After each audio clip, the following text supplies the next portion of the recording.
Oi gente, tudo bem? Professor Francisco Fidelis, né? Esse vídeo é mais um vídeo aí de suporte para a nossa disciplina da pós-graduação, tópico de localização de Anderson, e também a parte de métodos numéricos, né? Então, assim, eu vou fazer uma digressão um pouco geral, né, sobre a ideia da localização de Anderson, que é um ponto assim que a gente vem trabalhando há muitos anos e que tem inúmeras conexões com problemas diversos de estado sólido, ou até de óptica, ou de acústica, ou agora mais recentemente na teoria da informação quântica. Então tem diversas conexões, né? Então, só lembrando, a ideia inicial, como eu já expliquei nas aulas mais formais, a ideia inicial é você foi, né, da década de 50, você entender como é que a função de onda eletrônica, certo, se comporta dentro de um material desordenado. Então você tem um sistema que não é cristalino, ou seja, você não está valendo a teoria de blocos, você não tem simetria translacional. Então a ideia é, dado esse sistema, como a gente pode entender, né, o efeito da desordem, certo? Então essa é mais ou menos isso. Então o elétron, a priori na abordagem de Anderson seria um elétron, mas a gente já, né, em breve vai chegar na questão da interação elétron-elétron, mas no primeiro momento um elétron. O elétron ele vai estar submetido a basicamente aquele termo de Hoping, que é a energia, que eu já expliquei nas aulas mais formais, no quadro e nos outros vídeos, e ao termo de desordem. O termo de desordem, a priori, seria a energia de ligação nos orbitais, ou seja, nos átomos, que seria como se fosse potencial de ionização. Então, esses caras, na primeira abordagem, seriam desordenados. Você pode trocar, você pode colocar aqui, dizer que todos os átomos são iguais e que o Hoping é aleatório. Afinal das contas, a física é parecida.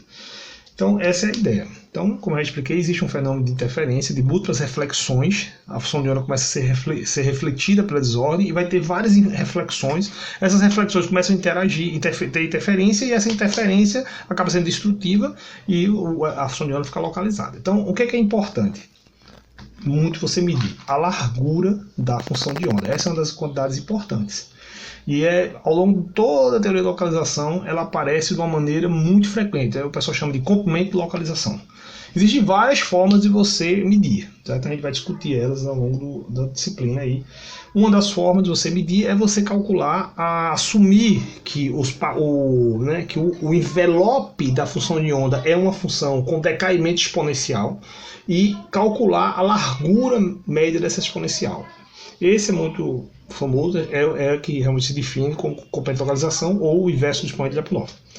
A outra forma é você calcular funções que indiretamente ou diretamente meçam a topologia, meçam o tamanho médio do pacote através de medidas de tipo de momentos, por exemplo, o sigma, o desvio médio quadrado do pacote, ou a função participação, que é como se fosse uma coisa da ordem da área, projetando o pacote, né, na superfície do material. Então, se for uma linha, aí você projeta o pacote nessa linha e aí você vai ter mais ou menos quantos átomos participaram do pacote. Essa é a ideia da participação, né?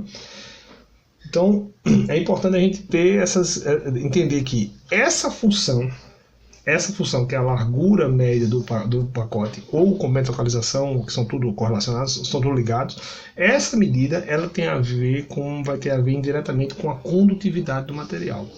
Se o comprimento de localização ou a participação for proporcional ao tamanho do sistema elevado à potência 1, por exemplo, no caso de uma linha reta, digamos que o seu sistema seja uma cadeia. Se o comprimento de localização for proporcional ao tamanho dessa cadeia, né, o elétron consegue ter mobilidade na cadeia toda, certo? Essa é a ideia. Então, tendo mobilidade, se você vai lá para o capítulo do Reif, né, um dos capítulos finais lá do Reif, onde ele estuda a relação de Einstein, tendo mobilidade, teve difusão, tem condutividade. É a relação de Einstein para a condutividade em função da mobilidade, tá bom? Então, essa é a ideia. Então, por isso que essa informação ela é tão importante. Por isso que você precisa estudar a largura da função de onda, aprender a calcular isso. Por isso que a gente vive falando, calcula a participação, calcula a entropia de Shannon, calcula o desvio médio quadrático, calcula o próprio comprimento de localização, ou o Lyapunov, né? Outra medida, também importante, é a medida da transmissividade, certo? Que é meio parecido lá com o eletromagnetismo, na linha do eletromagnetismo. Você pega lá uma interface, por exemplo, incide uma onda, aí uma parte vai passar, uma parte vai voltar, não é assim?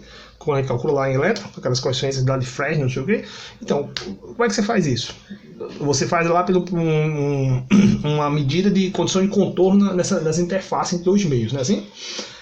Esse cálculo, ele é feito mais ou menos parecido no problema da mecânica quântica, sendo que não é bem condição de contorno exatamente. Tem também, mas não é exatamente o mesmo princípio lá do campo elétrico e campo magnético serem perpendiculares ou paralelos na interface. Não é isso.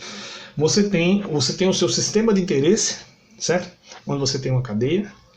Essa cadeia, que é o seu material, a sua liga, o seu polímero, blá, você coloca ele entre dois condutores perfeitos, que vão ser tipo, digamos, condutores da onda, vamos dizer assim. Então, o pacote de onda ele vem de uma direção, incide no material de interesse, propaga no material, chega no outro condutor, e aí você vai poder entender, encontrar uma relação entre a onda que incidiu e a onda que propagou.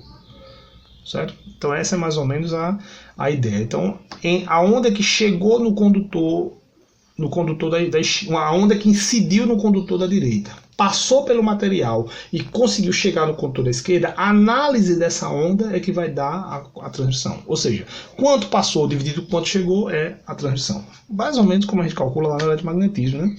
Então, essas quantidades, elas são importantes, porque dessas quantidades você vai saber se o material é isolante de Anderson, ou seja, se a desordem, entre aspas, freou o elétron, se o elétron ficou localizado, ou se o sistema é metálico dentro da teoria da localização de Anderson, ou seja, se a desordem não conseguiu, vamos dizer assim, frear o elétron e localizar o elétron. Ou seja, se mesmo com desordem o sistema conseguiu ter aí a mobilidade, entendeu? Então essa é mais ou menos a linguagem que a gente usa. Então um sistema isolante, um sistema desordenado isolante, a priori é um sistema onde os estados internos são localizados e o elétron não consegue atravessar.